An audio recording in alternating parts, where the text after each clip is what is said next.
شروع اللہ پاک کے نام سے جو بڑا مہربان اور نہایت رحم کرنے والا ہے۔ السلام علیکم ناظرین کرام، آج کا موضوع ہر دل کی آواز ہے، ہر انسان کا سوال ہے اور ہر گھر کی خاموش فریاد ہے۔ جب رزق اللہ نے لکھ دیا ہے تو پھر تنگی کیوں، مشکلات کیوں، پریشانیاں کیوں؟ نبی صلی اللہ علیہ وآلہ وسلم نے فرمایا، اللہ تعالیٰ نے مخلوق پیدا کرنے سے 50,000 سال پہلے رزق، عمر اور اعمال لکھ دیے تھے۔ بحوالہ مسلم۔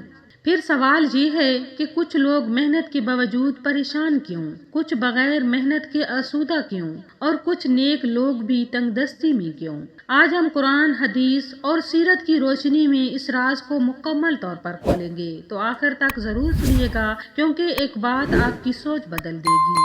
رزق کا مفہوم کیا ہے؟ اکثر لوگ رزق کو صرف پیسے تک محدود سمجھتے ہیں، حالانکہ قرآن کے مطابق رزق میں شامل ہے مال، صحت، سکون، اولاد، عزت، وقت، علم اور اطمینان۔ اللہ تعالیٰ فرماتے ہیں، زمین میں چلنے والا کوئی جاندار ایسا نہیں جس کا رزق اللہ کے ذمہ نہ ہو۔ بحوالہ سورۃ ہود۔ مگر یاد رکھیں، رزق لکھا ہوا ہے لیکن طریقہ بھی لکھا ہوا ہے۔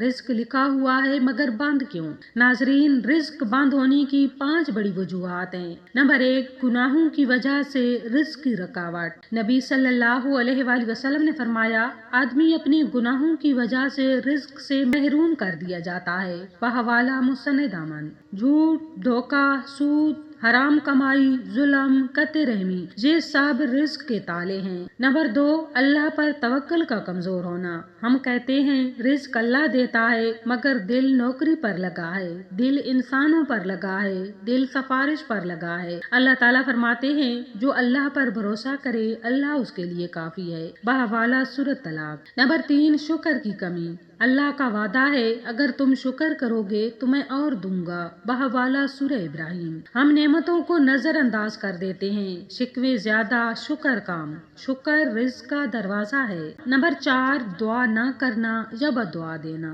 نبی صلی اللہ علیہ وآلہ وسلم نے فرمایا، دعا تقدیر کو بدل دیتی ہے۔ بعض اوقات زبان سے بد دعائیں، مایوسی کے جملے، یہ سب رزق کو روک دیتے ہیں۔ نمبر 5، آزمائشیں اور بلندی کا سبب۔ یاد رکھیں، ہر تنگی سزا نہیں ہوتی، کبھی بلندی کی تیاری ہوتی ہے۔ حضرت ایوب علیہ السلام، حضرت یوسف علیہ السلام اور حضرت محمد صلی اللہ علیہ وآلہ وسلم سب نے تنگی دیکھی مگر انجام عزت تھا۔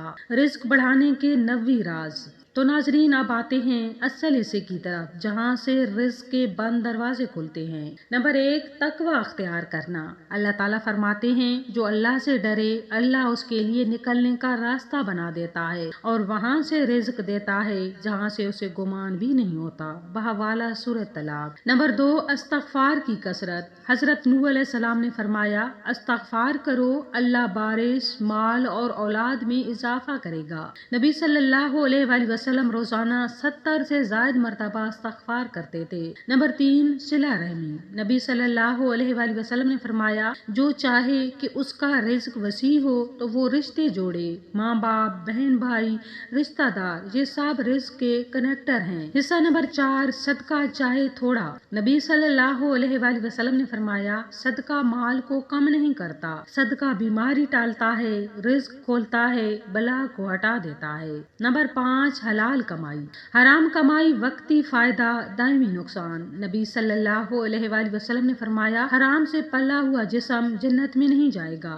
ایک ایسا عمل جو رزق کا فکل توڑ دیتا ہے۔ ناظرین، یہ عمل عام ہے مگر اثر حیران کن ہے۔ روزانہ فجر کے بعد 100 مرتبہ استغفار، 100 مرتبہ درود شریف، 100 مرتبہ یا غنی جو یا مغنی جو پڑھیں اور پھر یہ دعا پڑھیں، اللہم اکفینی بحلالک عن حرامک واغننی بفضلک عمن سواک، اور دعا یہ کریں کہ یا اللہ مجھے اپنے حلال سے کافی کر دے۔